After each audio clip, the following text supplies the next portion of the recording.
الحمد للہ نحمده ونستعینه ونستغفره ونؤمن به ونتوکل علیہ ونعوذ باللہ من شرور انفسنا ومن سیئات اعمالنا من يهده اللہ فلا مضل له ومن يضلله فلا هادی له ونشهد أن لا إله إلا الله وحده لا شريك له ونشهد أن سيدنا وسندنا وشفيعنا ومولانا محمدا عبده ورسوله صلی اللہ تعالی علی خیر خلقہ محمد وآلہ واصحابہ اجمعین اما بعد فاعوذ باللہ من الشیطان الرجیم بسم اللہ الرحمن الرحیم وَأَتِمُّوا الْحَجَّ وَالْعُمْرَةَ لِلَّهِ صدق اللہ العظیم وصدق رسولہ النبی الکریم ونحن علی ذلک من الشاہدین والشاکرین والحمد للہ رب العالمین۔ محترم ناظرین، سامعین کرام، السلام علیکم ورحمۃ اللہ وبرکاتہ۔ اقرا ٹی وی چینل کا یہ پروگرام دین اور دنیا کے نام سے ہر ہفتے اتوار کے روز 6 سے لے کر 7 بجے تک آپ کے سامنے پیش کیا جاتا ہے، جس میں آپ اپنے مسائل، اپنی خوابیں، ان کی تعبیرات آپ ہمیں بتا سکتے ہیں اور ان کے بارے میں تدبیر اور تعبیر آپ معلوم کر سکتے ہیں۔ اس کے ساتھ ساتھ آپ کے مسائل ہوں، شرعی مسئلہ معلوم کرنا ہو، آپ پوچھ سکتے ہیں۔ آپ ہمیں کال کر سکتے ہیں ہماری اس لوکل برانچ پر، اور اس وقت ہم آپ کو جواب عنایت فرماتے ہیں۔ اس کے علاوہ آپ نے اپنی کوئی رائے ظاہر کرنی ہو، مشورہ دینا ہو، یہ اس پروگرام کے ذریعے سے آپ کے لیے یہ سہولت میسر ہے۔ اور محترم ناظرین، سامعین کرام، اب تک یہ ذی الحجہ کا مہینہ اور ذی القعدہ کے آخر سے یہ ہمارا پروگرام جاری نہیں تھا، کیونکہ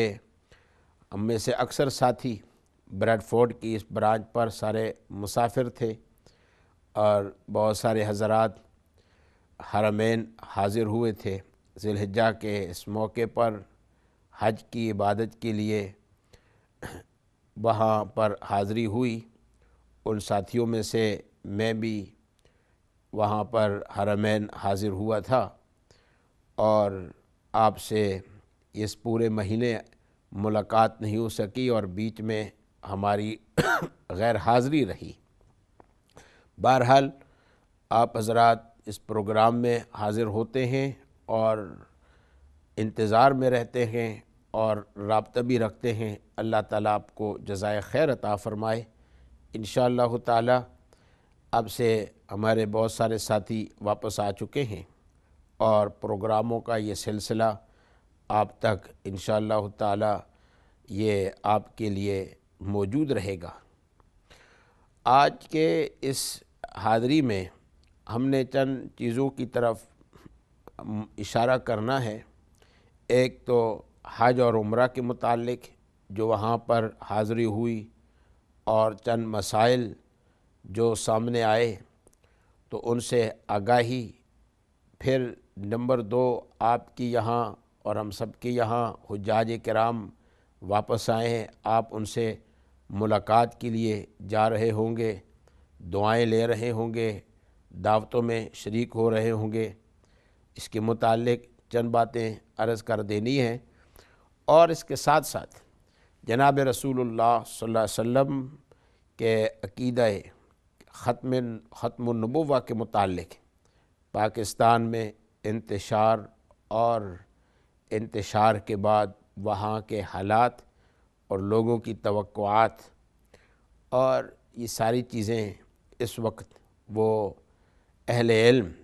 اور مسلمان دنیا کے دماغوں میں، ان کے سوشل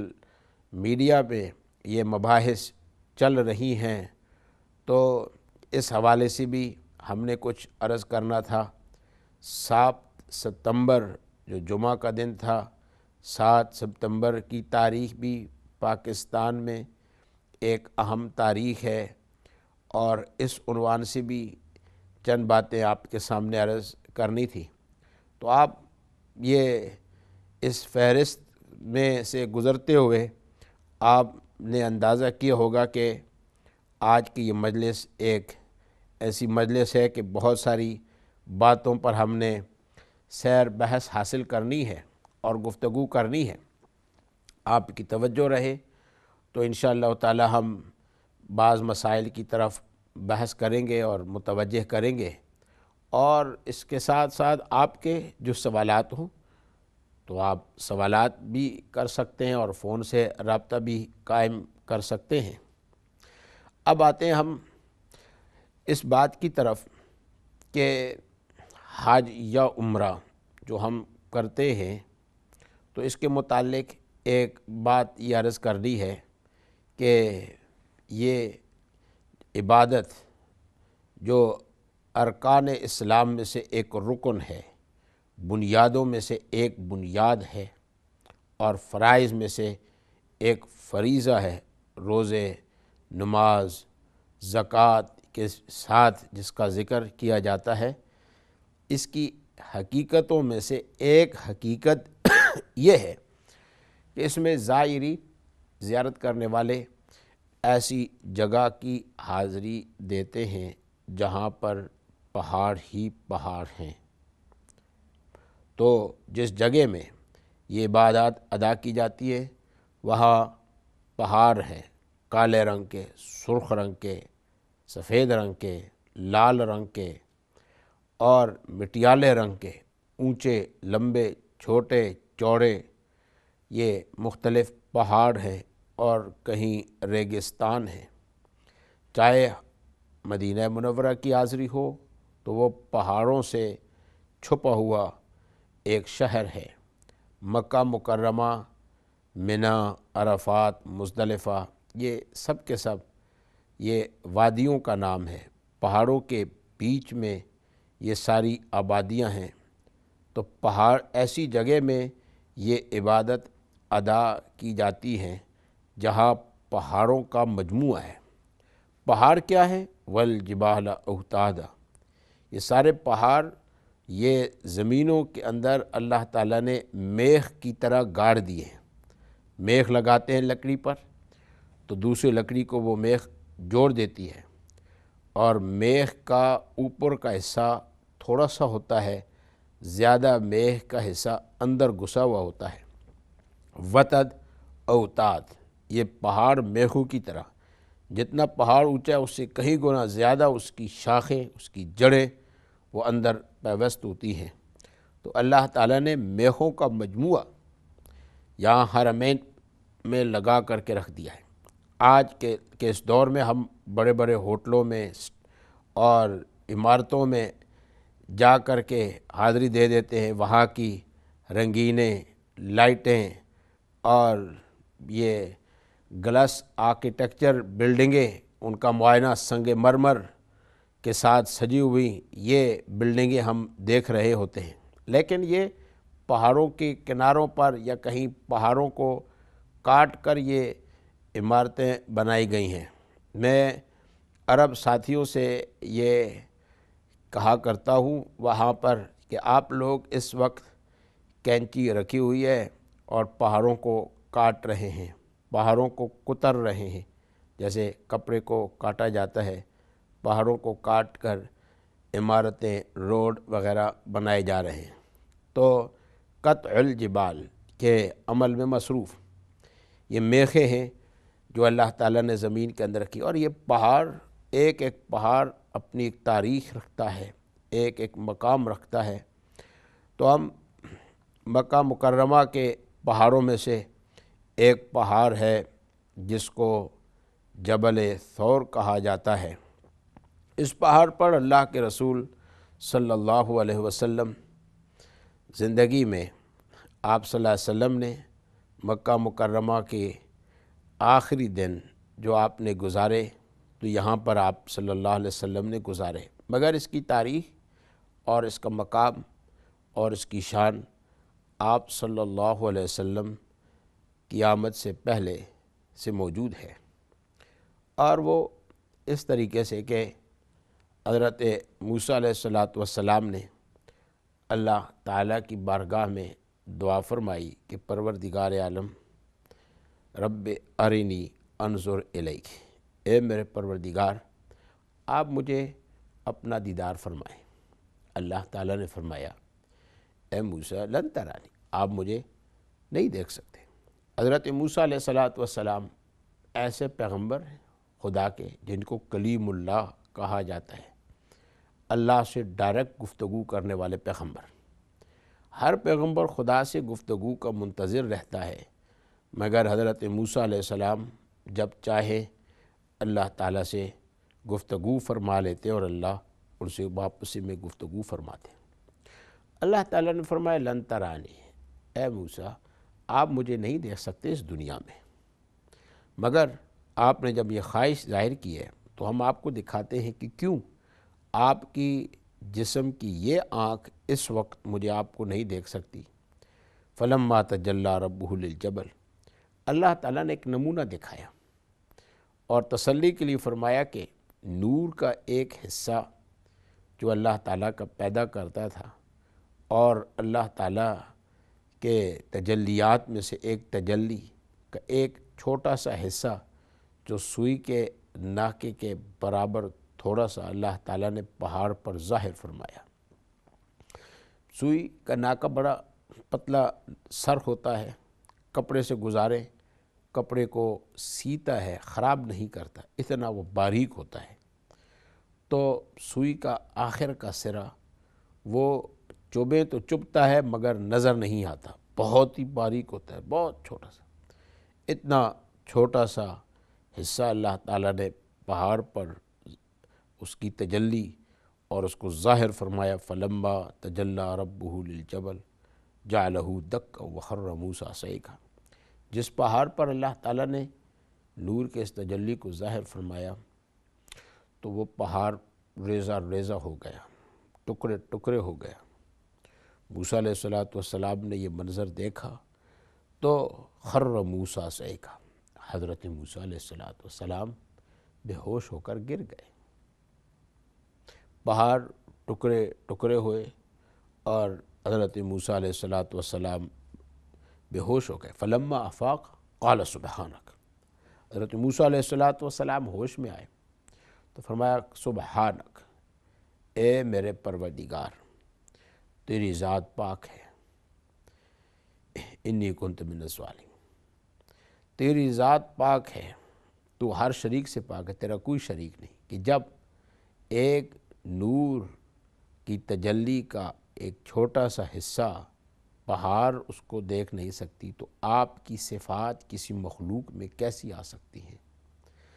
جب آپ کی صفات کسی مخلوق میں نہیں آ سکتی تو اس کا معنی یہ آپ کا کوئی شریک نہیں۔ لا شریک لک، شرک کی نفی فرمائے۔ سبحانک، فرمایا اے اللہ جو ہم لا الہ الا اللہ کی ضرب لگاتے ہیں، آپ کی وحدانیت بیان کرتے ہیں، یہ توحید جو ہر پیغمبر نے خدا کی بیان فرمائی، اس کی حقیقت آج وہ واضح ہو چکی۔ سبحانک، فرمایا میرے پروردگار عالم آپ کی ذات شریکوں سے پاک۔ روایات میں آتا ہے کہ اس موقع پر جب اللہ تعالیٰ نے تجلی فرمائی اور پہاڑ ریزہ ریزہ ہو گئے تو قریب میں اور جو پہاڑ تھے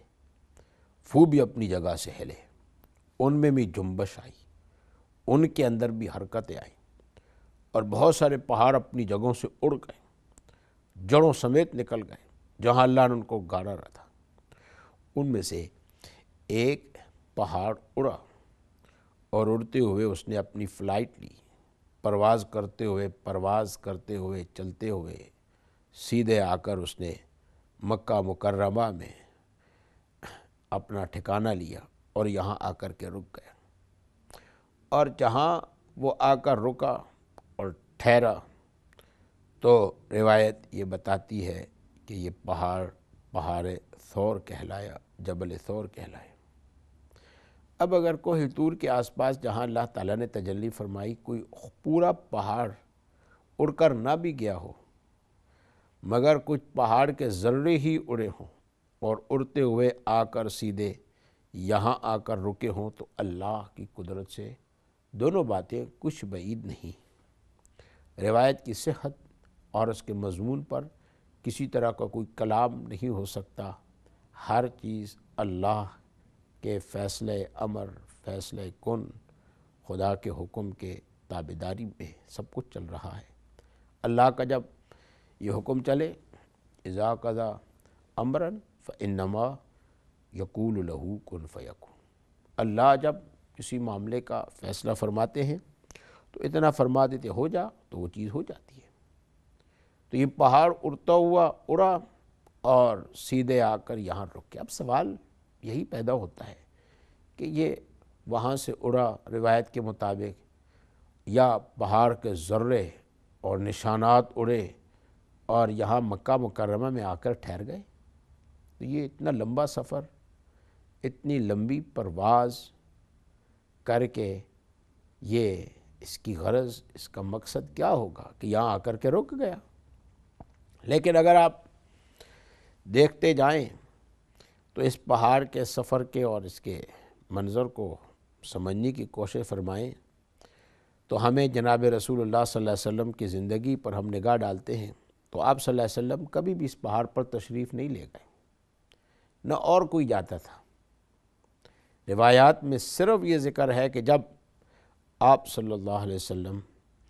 اس شہر کو چھوڑ کر جا رہے تھے اور ہجرت فرما رہے تھے، وَإِذْ يَمْكُرُ بِكَ الَّذِينَ كَفَرُوا لِيُثْبِتُوكَ وَيَقْتُلُوكَ وَيُخْرِجُوكَ وَيَمْكُرُونَ وَيَمْكُرُ اللَّهُ، وہ ایک چال چل رہے تھے اور اللہ بھی ایک چال چل رہا تھا۔ یہ لوگ کوشش کر رہے تھے پیغمبر علیہ السلام کی جان لینے کی، اور اللہ اپنے نبی کی جان اور اس کے ساتھیوں کی ایمان کو بڑھا رہا تھا اور بچا رہا تھا۔ آپ صلی اللہ علیہ وسلم نے یہاں پر جو سفر فرمایا تو زندگی کے آخری مراحل میں، آخری مرحلے میں آپ صلی اللہ علیہ وسلم نے اس پر سفر فرمایا اور 3 راتیں یہاں پر گزاری۔ جس صاحب کے ساتھ، جس ساتھی کے ساتھ گزاری، تو اللہ نے پہاڑ کا بھی ذکر فرمایا، حضور کا بھی ذکر فرمایا، حضور کے ساتھی کا بھی قرآن پاک میں ذکر فرمایا۔ تو اب میں عرض کر رہا ہوں اتنا لمبا سفر آخر کیوں کیا ہوگا؟ اسی لیے کیا ہوگا اس نے کہ یہاں اس شہر میں نبی خاتم النبیین صلی اللہ علیہ وسلم آخری نبی پیدا ہوں گے، نبی آخر زمان، جو زمانے میں آخری پیغمبر ہوگا، ایسا پیغمبر جو تمام پیغمبروں سے بڑی فضیلت رکھنے والے ہوں گے، تمام پیغمبروں سے افضل ہوں گے، جن کے آنے کے بعد کسی نئے شخص کو پیغمبری نہیں دی جائے گی، جن کے شریعت کے بعد کسی اور کو شریعت نہیں دی جائے گی، جن کے آنے کے بعد پیغمبروں کی جماعت پر پابندی لگا دی جائے گی اور پیغمبروں کی جماعت میں کوئی نیا شخص نہیں داخل ہو سکے گا، اس صف میں نہیں آ سکے گا۔ اس پیغمبر کی حاضری کے لیے اس پہاڑ نے سفر کیا اور یہاں آ کر رکا، اور پتہ نہیں کتنا اللہ کی بارگاہ میں یہ پہاڑ رویا ہوگا کہ اے اللہ،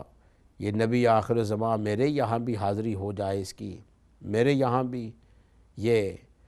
قدم رنجا آپ ارشاد فرمائے۔ مگر نہ بچپن کا زمانہ گزر گیا پھر بھی حاضری نہیں ہوئی، جوانی کا زمانہ گزرا پھر بھی حاضری نہیں ہوئی، نبوت کا اعلان ہوا پھر بھی حاضری نہیں ہوئی۔ تو یہ رو رہا ہوگا کہ میں نے تو اتنا لمبا سفر کیا مگر حضور کی حاضری یہاں نہیں ہو رہی، حرا میں ہو رہی ہے، میرا سفر کدھر گیا، میری حاضری کدھر گئی؟ مگر اللہ تعالیٰ نے ان کے لیے مقدر فرمایا کہ فکر نہ کرو، خدا کا وعدہ برحق ہے۔ اگر آپ اس غرض کے لیے آ ہی ہوئے ہیں کہ آپ کو نبی آخر الزماں کی زیارت چاہیے، تو بالکل مکہ مکرمہ کے آخری دن ہیں کہ حضور 13 سال بعد نبوت کے اعلان کرنے کے بعد اپنے ساتھی جو نبیوں کے بعد اس امت میں سب سے افضل شخصیت اسے اپنے ساتھ لے کر کے جا رہے تھے، تو تنہائی کی رات کی 3 راتیں آپ نے وہاں پر گزاری، اور یوں اس پہاڑ کو یہ شرف حاصل ہوا کہ حضور علیہ الصلاۃ والسلام مکہ مکرمہ کو چھوڑنے سے پہلے، مدینہ جانے سے پہلے یوں اس پہاڑ کو حضور کی زیارت نصیب ہوئی۔ اب ہم یوں کہہ سکتے ہیں کہ یہ پہاڑ وہاں سے خدا کی تجلی کو دیکھ کر کانپ اٹھا اور سفر کیا، اور سفر کرتے ہوئے اس نے مکہ مکرمہ میں قیام کیا کہ جا کر اس پیغمبر آخر الزماں کی میں زیارت کروں جو خدا کی تجلی کے آگے جا کر اللہ کی بارگاہ تک سفر کرے گا صلی اللہ علیہ وسلم۔ فکان قاب قوسین او ادنی فاوحی الی عبدہ ما اوحی۔ یہ اڑتے ہوئے وہاں پر آئے، اور ہم اب یوں کہہ سکتے ہیں کہ اس پہاڑ نے اتنا لمبا سفر کیا، اڑتا ہوا گیا، خدا کی تجلی کو دیکھ کر پہاڑ ریزہ ریزہ ہو گئے، جو موسیٰ علیہ السلام کے مطالبے پر ظاہر ہوا، مگر یہ وہاں سے اڑا، اور اڑنے کے بعد یہاں ٹھکانہ اس نے لیا کہ میں فنا نہیں ہونا چاہتا، اپنا وجود باقی رکھنا چاہتا ہوں، اور باقی میں اس لیے رکھتا ہوں، اس جگہ میں جانا چاہتا ہوں جہاں میں انتظار میں رہوں کہ حضور جب اس مکہ مکرمہ کو چھوڑ کر جائیں تو مجھے یہ سعادت حاصل ہو جائے کہ میں حضور کے قدموں کا بوسہ لے لوں۔ تو یہ پہاڑوں کی حاضری ہے، ایک ایک پہاڑ اپنی ایک تاریخ رکھتا ہے، اپنا ایک مقام رکھتا ہے، ایک تجلیات الہی وہاں پر پھیلی ہوئی ہیں، اللہ تعالیٰ کی قدرت، ان کی اللہ تبارک و تعالیٰ کی شان یہاں پر، یہ تو رکنوں میں سے ایک رکن، فرائض میں سے ایک فرائض، جو دنیا کی عبادتوں میں سب سے نرالی عبادت ہے، ایسی عبادت جس کو سمجھنا چاہے کوئی سمجھ نہیں سکتا، ایسی عبادت جس کے فلسفے پر غور کرنا چاہے تو فلسفے کی تہ تک نہیں پہنچ سکتا، غرض کو دیکھنا چاہے اس کی غرض کو نہیں جان سکتا، مگر یہ نان لاجیکل عبادت کہاں ہو رہی ہے؟ پہاڑوں پر حاضری کا نام یہ عبادت ہے۔ اللہ تبارک و تعالیٰ تمام حجاج کرام جو حاضر ہوئے واپس آئے ہوئے ہیں، اللہ تعالیٰ سب کی حاضری کو قبول فرمائے۔ آپ حضرات ان کی یہاں حاضر ہوں، ان سے دعائیں لیں۔ جس نے پہلی دفعہ حج کیا ہو اس کا بڑا مقام ہے، عام اس کا حج وہ 70 حجوں کے برابر ہے۔ پہلے آدمی جو حج فرض ادا کرنے کے لیے گیا ہو، بہت سارے ساتھی حج فرض ادا کرنے کے لیے گئے ہیں، پہلی دفعہ حج ادا کرنے کے لیے بڑی فضیلت کی چیز ہے اور بڑا ثواب ہے۔ ان حضرات سے آپ ملیں، ان سے دعائیں فرمائیں۔ اللہ کے رسول صلی اللہ علیہ وسلم نے ارشاد فرمایا کہ حاجی کے اللہ مغفرت فرما اور اس کی بھی مغفرت فرما جس کے لیے یہ عبادت ادا کرنے والا، حج پر زیارت کرنے والا مغفرت مانگے، اللہ سے مغفرت کی دعا مانگے، اللہ سے آخرت کی آسانی کی دعا مانگے، قبر سے میں جو زندگی آ رہی ہے اس کے لیے سہولت کی مانگے، دنیا کے مسائل اور پریشانیوں سے نجات کی دعا مانگے۔ تو اللہ کے رسول صلی اللہ علیہ وسلم کی دعا اس کے حاجی کے لیے یہ ثابت ہے اور یہ شامل ہے۔ دعائے رسول صلی اللہ علیہ وسلم کا اس کے اندر اثر موجود ہے، کیا کہ جب یہ دعا کر رہے ہیں تو اللہ کے رسول صلی اللہ علیہ وسلم سفارش فرما رہے ہیں کہ اس سفارش کی اے اللہ سفارش قبول فرما۔ تو میں عرض ہی کر رہا ہوں، بڑے بڑے تاریخی بابرکت پہاڑوں کی حاضری اور وہاں سے واپس آنے والے ساتھی، اس وقت آپ ان کی ملاقات، ان سے ملنے جلنے اور ان کے ساتھ تعلقات، ان سے دعائیں لینا اور دعائیں دینے کے عمل میں آپ مصروف ہیں، اور وہ حجاج کرام آپ کے لیے تحائف بھی لے کر آئے ہوں گے، مدینہ منورہ کی کھجوریں، اور اسی طریقے سے وہاں کے زمزم کے تبرکات۔ تو انشاءاللہ تعالی ہم نے جن باتوں کی طرف اشارہ کیا تھا، ہم ان کی طرف بعد میں آپ کی طرف متوجہ ہوں گے، اور بریک کے بعد ان مسائل پر اشارتاً ہم بحث کریں گے۔ اور اب ہم تھوڑی دیر کے لیے بریک لیتے ہیں، اور بریک کے بعد پھر ان مسائل کی طرف متوجہ ہوں گے۔ اس سلسلے میں آپ سے اب ہم اجازت چاہتے ہیں۔ السلام علیکم ورحمۃ اللہ وبرکاتہ۔